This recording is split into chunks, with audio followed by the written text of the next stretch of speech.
আসসালামু আলাইকুম। গত পর্বে আমি আপনাদেরকে দেখিয়েছিলাম কিভাবে সিলেট গিয়েছিলাম এবং কত টাকা খরচ হয়েছিল আর কিভাবেই বা ফ্রিতে শ্রীমঙ্গল ভ্রমণ করেছিলাম। আজকে আমি আপনাদেরকে দেখাবো সিলেটে গিয়ে কি কি করলাম এবং কোথায় কোথায় ঘুরলাম। আমি কথা দিচ্ছি আজকের ভিডিওটি অনেক ইন্টারেস্টিং হতে চলেছে, তাই ভিডিওটি স্কিপ না করে সম্পূর্ণ দেখতে থাকুন।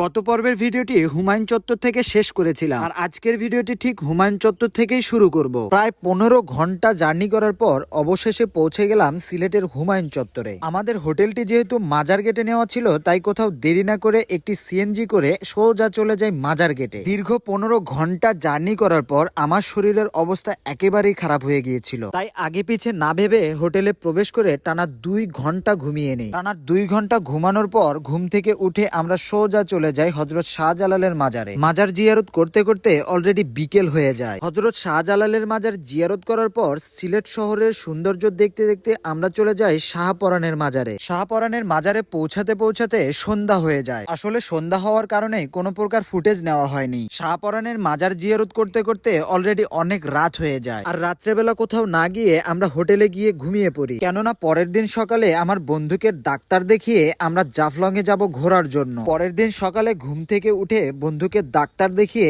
আমরা রওনা দিয়ে দেই জাফলং এর উদ্দেশ্যে। জাফলং এ যেতে কত টাকা লাগে এবং কতক্ষণ সময় লাগে তা নিয়ে একটি পূর্ণাঙ্গ ভিডিও পোস্ট করা আছে, আপনারা চাইলে ভিডিওটি দেখে আসতে পারেন। জাফলং 0 পয়েন্ট, মায়াবী ঝর্ণা ও মেঘালয় পাহাড় দেখে আমরা সোজা রওনা দিয়ে দেই সিলেটের কদমতলী বাস স্ট্যান্ডের উদ্দেশ্যে। বাস স্ট্যান্ডে এসে 1200 টাকা দিয়ে টিকিট ক্রয় করে আমরা রওনা দিয়ে দেই বাড়ির উদ্দেশ্যে। এবারে টানা 16 ঘন্টা জার্নি করার পর অবশেষে পৌঁছে যায় বাড়িতে। তো এই ছিল মূলত সিলেটের ভ্রমণ। জানি না আবার কবে যাওয়া হবে। এই পর্যন্ত সবাই ভালো থাকবেন, সুস্থ থাকবেন। দেখা হবে আবার অন্য কোনো ভিডিওতে। আসসালামু আলাইকুম।